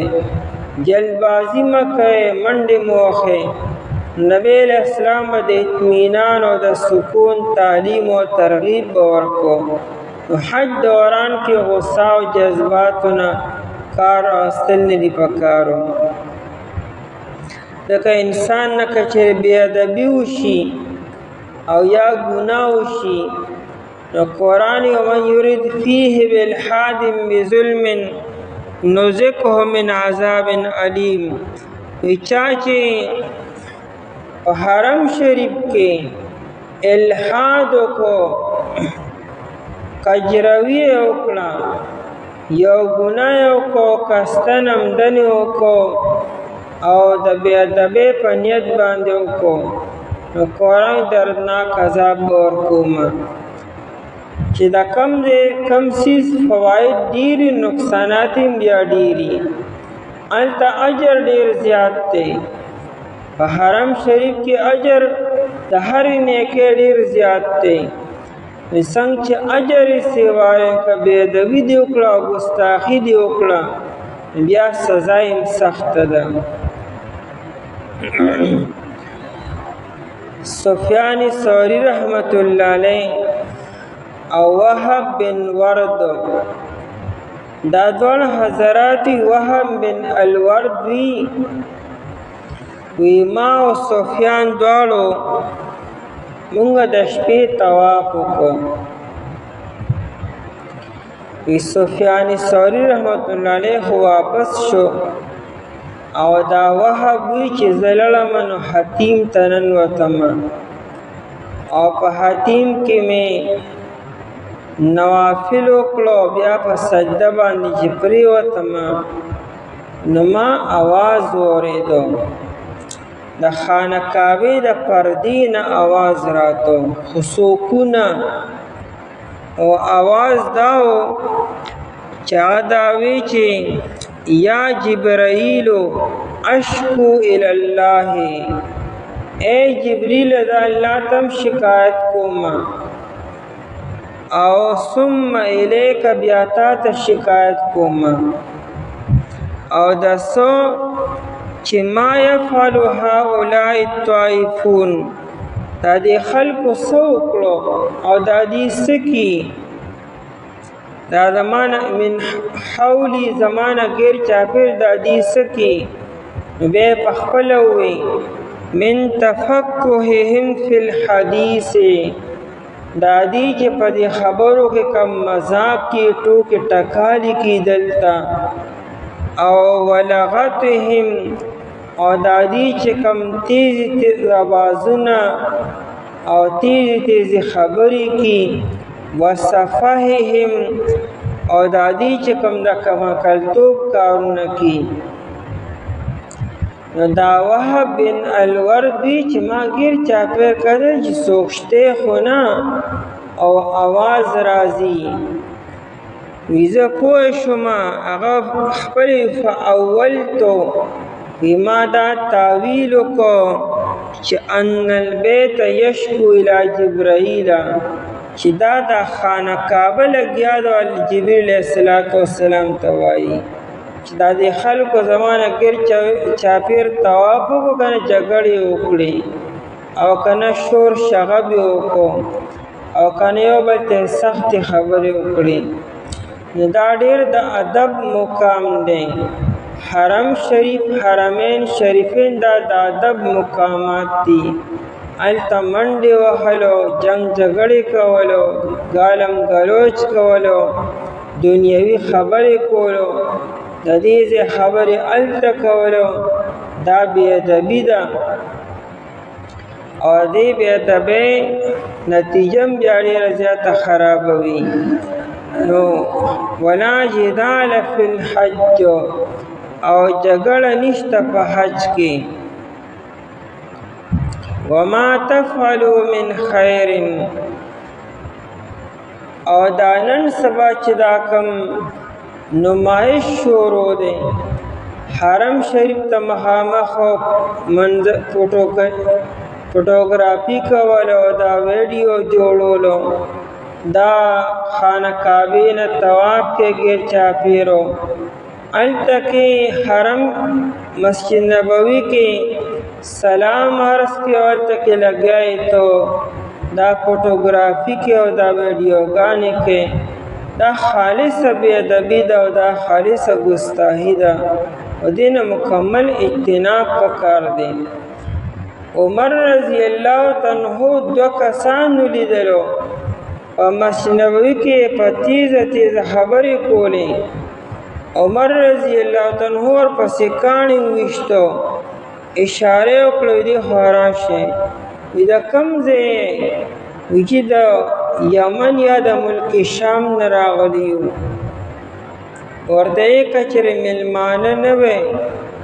او د مدینې منورې اوسېدونکي وی نو اوس مې په کوړه باندې برابر کړي وی، خو چونکې مېلمانه یې نو ځکه ته غږ نه کومه. تاسو د نبی علیه السلام په جومات کې د نبی علیه السلام روضې سره خوا کې تیزې خبرې کوئ او شور شغب کوئ. نو د نبی علیه السلام په جومات کې هلته خوا کې بیا شور شغب کول دا صحابو نه برداشت کو. نو دا اوس اوازونه وباسلو، دا چغې وباسلو، دا منډې وهلو، چای د ریاض الجنه لپاره ایجادو کې نو خلق منډې کې. دا خالص بې ادبۍ دي، ګستاخۍ دي. هلته هر یو قدم ډېر په ادب سره اوچتول پکار دي. ادب گاهے زیر آسماں از عرش نازکتر، نفس گمگرد می آید جنید و بایزید اینجا. دا ډېر د ادب مقامات دي. دلته کې بایزید او جنید بغدادي ونته کې خلک ډېر په ادب سره قدمونه اوچتي، چې څونه لوی خلک دی. نو ته څنګه هلته کې دا حرکتونه کوې او دا کارونه کوې؟ او بیا چې راشي دلته کې د هغې اصلاح کوي. بیا یاره ډېر بې خونده خلک دی وي، یاره به داسې و هغه دي. تلې حج او عمرې دی او اصلاح د هغې خلکو کې، د هغې مزاج داسې او خلک داسې او خلک داسې دی. دا ټولې بې ادبۍ دي، ګستاخۍ دي. وما تفعلوا، او هغه چې کوئ تاسو، من خیر د نیکۍ نه. خیر نکره ده، که تاسو وړه نیکي کوئ او که غټه نیکي کوئ، چې کوم څه تاسو هلته کوئ، یعلمه الله، پیژني هغې لره الله تعالی. ستاسو احرام او ستاسو طواف او ستاسو دعاګانې، دا هر څه دا کم نمایش چې تاسو کوئ بس الله کوي. دا ډېره خبره ده. ضرورت سره ریکارډ کېښودو ته، ضرورت سره خلکو ته ښودو دپاره، بس الله پیژني که نه، همدغه خبره کافي ده. الله ته ښودل پکار دي، خلکو ته ښودل څه دي. دا نهاوند جنګ چې کله وشو او قاصد راغی، عمر رضی الله عنه ته کارګزاري وروله چې د نهاوند په جنگ کې پلانکي شهید شو او پلانکي شهید شو، پلانکي شهید شو. او بیا وی چې نورم بلا کسان دي خو تی نه پیژنې امیر المؤمنین عمر رضی الله عنه وی که عمر نه پیژنې څه چلو شو الله پیژني چې ای شهادت د چا دپاره ورکړی دی دا دغلته کې ته چې سکې به دا الله ولیدلو الله تعالی وپېژندلو او الله تعالی سره محفوظ کو به دا خبره کافي ده وما تفعلوا هغه چې کوئ تاسو من خیر د نیکۍ نه یعلمه الله پیژني هغې لره الله تعالی اوس دا اوسنی حج دی په اوسنی حج کې یو حاجی سره ملاقات تلو ما وی حج نره گپ ته گپو وی حج نره اسه گپ ته نه جوړ شوی دی دا د حاجیانو خبرې دي وما تفعلوا من خیر یعلمه الله هغه چې کوئ تاسو د نیکۍ نه پیژني هغې لره الله تعالی فتزودوا او تاسو توشه واخلئ تزودوا دا سره توشه سے خرچو سے سره اصل کې یمن کې د یمن څخه خلکو بخاری شریف کې روایت ده هغوی به چې حج له راتلو سره پیسې اسباب نه راوړلو خرچه به هم نه راغسته خوراک و څښاک سامان به هم نه راغستو او ولی موږ په الله تعالی توکل او باور سره الله مالک دی الله تعالی به زموږ بندوبست کی چې په لاره به روان شو انسان همها وږي شي تږي شي ضرورتونه خو انسان سره تړلي دي بیا خو توکلونه خو صرف د خولې توکل حقیقت کې توکل هونه بیا به خلکو ته مینه سماجت کو یره وږي و سم نه دي خوړلي وچې شونډې و او د الله د لارې مېلمانه یو بیا به خلک تنګولو نو هر چا څه خو خرچه یعنې محدود وي دونه زیاته خو ني کله یو نه اغستې کله بل نه اغستې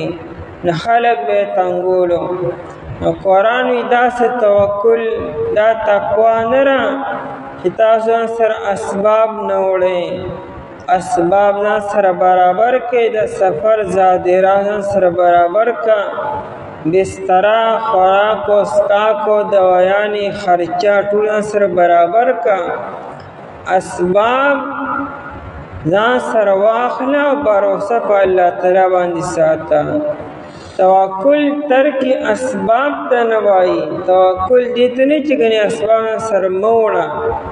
توکل دې ته سره اسباب واخله او باروسه د الله تعالی په ذات ساته په اسباب مه ساته او دا حکم د هر یو سفر دپاره دی که د علم سفر دی که د تبلیغ سفر دی که د دنیا سفر دی که د آخرت سفر دی ځان سره د سفر اخراجات واخله چې په لار څوک پریشانه کېنه او بیا چانه سوال نه کې وتزودو او ځان سره توشه واخلې خرچه واخلې فإن خیر الزاد التقوی پس بیشک بهترین خرچه او توشه چې ده التقوی پرهیزګاری ده یا د تقوا معنا د سوال نه ځان بچ کولو د تقوا یو معنا د سوال نه ځان بچ کول دا بهترینه توشه او بهترینه تقوا را یا وتزودو التقوی ځان سره تقوا واخلې پرهیزګاري واخلې ځکه بهترینه توشه پرهیزګاري ده یعنې په الله تعالی باندې مکمل باروسه او اعتماد کوئ او یاده سره خرچه برابر واخلئ چې سم پکار دي او هلته کې بیا خلکو نه سوال مه کوئ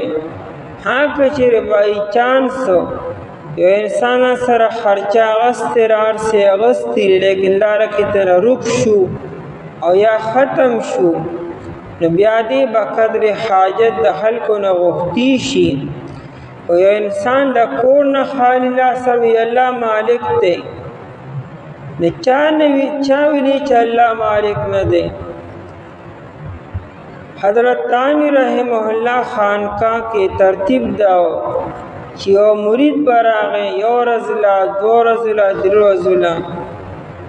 د تانوی صاحب لومړنی تپوس کو څو ورځې له راغلی، هغه به دوه له درې له د خرچې به څه ترتیبي. لکه خانقاه کې د لنګر دونه زیات بندوبست نه و، وساره کانې پینې ترتیب بسي ناوی مانا سر پیسی راوڑی دی نا یو راغوی جی اللہ مالک تے تانی سوتے خدما سوال جواب دا سر نشو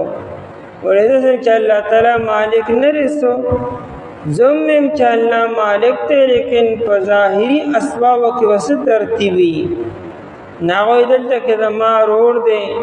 اغاو مال خرچ رائی دغا شانتی وایا کنا دخو زمم چا اللہ تعالی مالک تے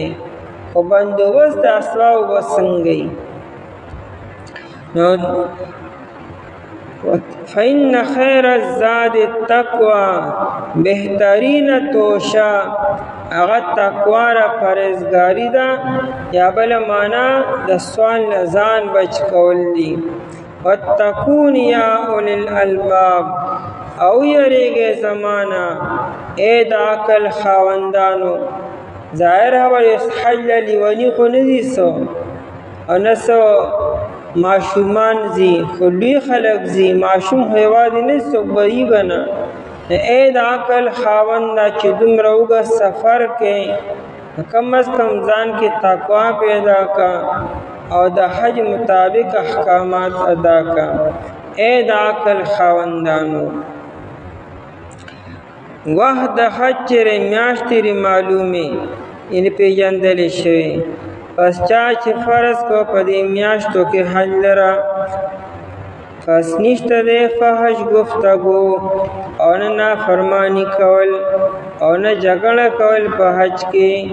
او هغه چې کوئ تاسو د نیکۍ نه پیژنئ غیر الله تعالی او توشه واخلئ تاسو بیشکا بہترین توش چرا پرهیزګاری کول دي او یریږئ زمانه د عقل خاوندانو.